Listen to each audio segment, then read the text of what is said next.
Hello there. Today I watched the film Ferrari and now I want to review it for you. The film is a biographical drama about Enzo Ferrari's life in the year 1957. His company is struggling to survive and his relationships are blowing up. Enzo finds himself focused on the Mille Miglia, a treacherous 1,000-mile race across Italy. The story is based on a book by Brock Yates and adapted into a screenplay by Troy Kennedy Martin. The film was directed by Michael Mann and stars Adam Driver as Enzo Ferrari, Penelope Cruz as Laura Ferrari, and Shailene Woodley as Lena Lardi. The film consists of two intertwining plot lines, both of which involve Enzo Ferrari. In the first plot line, Enzo's company is struggling to sell enough cars to support his racing habit. His racers aren't winning and his cars are constantly being wrecked. After the death of one of his drivers, he takes on a young driver named Alfonso de Portago. Along with the rest of his drivers, they prepare for the Mille Miglia in the hopes that winning will bring in sales for the company. In the second storyline, Enzo is torn between his wife and his mistress. His wife and he lost a child and the two are still in mourning. They also fight all the time and live separate lives. His mistress bore him a son, and the two are now tired of being hidden from the world.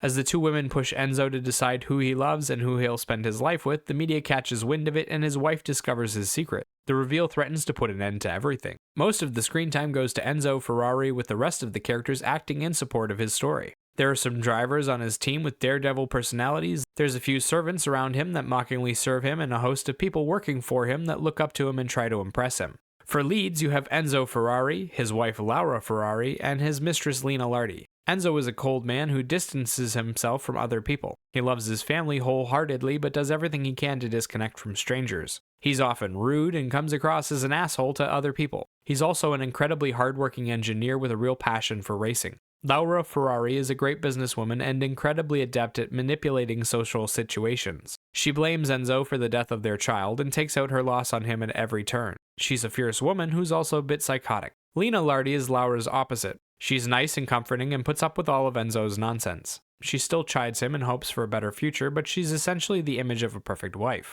The visual journey takes place in Italy in 1957 and is split into two sections. One section involves racing, the drivers meeting and discussing the cars, press conferences where the drivers are introduced, their practice runs, and the races themselves. The other section of the movie is a relationship triangle between Enzo, his wife, and his mistress. It sees Enzo going back and forth between the two households and spending time with each of his families. For big standout moments, there are a few brutal car crashes during the races, one of which is an extreme tragedy. And there are a couple of big emotional confrontations between Enzo and his wife Laura. Sound-wise, the film uses highly dramatic sounding instrumentals to support the emotional journey. It's present throughout the film and helps to draw out a lot of depth from each scene. There are also a few instances of original folk songs on the radio. They were short and added a tiny injection of flavor to the scenes they were in. Okay, so how was the film? The story makes sense, but it's also a complete mess and doesn't work. The races are underdeveloped and feel like a background piece when compared to the relationship drama. We see highlights of the races and big crashes, but the audience is never asked to invest in them emotionally. The relationship drama is a big tease in which Enzo is berated from all sides and doesn't make any clear decisions.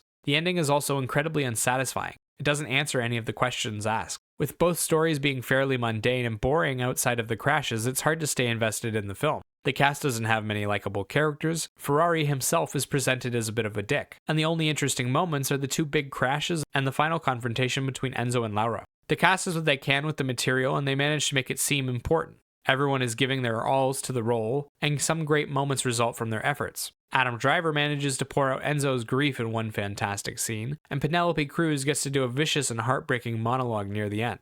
That said, the film doesn't give anyone a real chance to stand out. Enzo spends most of the film reacting to the events, and he's a bit of a statue emotionally. His wife is a complete mess and very dramatic, but she doesn't appear all that often. The same is true for his mistress. The film just doesn't have that many big moments. Visually, the film does a decent job of its journey. There are a few confusing moments, but as a whole, you should get through it just fine. They did a good job of recreating the races and the period, but I wish they had shown more of the races. The two big crashes are morbidly intriguing, and I'm not sure I'll get the last one out of my head for quite a while, but the movie is lacking standout visuals. The only big moments are the crashes and one or two conversations. They're few and far between. Sound-wise, the music does a good job of supporting the emotions throughout the film and creating cinematic moments. It came in at a good volume, never competed with the dialogue, and knew when to take center stage. The original songs did a good job of adding a bit of flavor, and generally, I felt the film was served well by its music. That said, it was a bit generic and forgettable. The tracks were quite simple and weren't all that significant. Overall, Ferrari is a strange film that is interesting in some ways.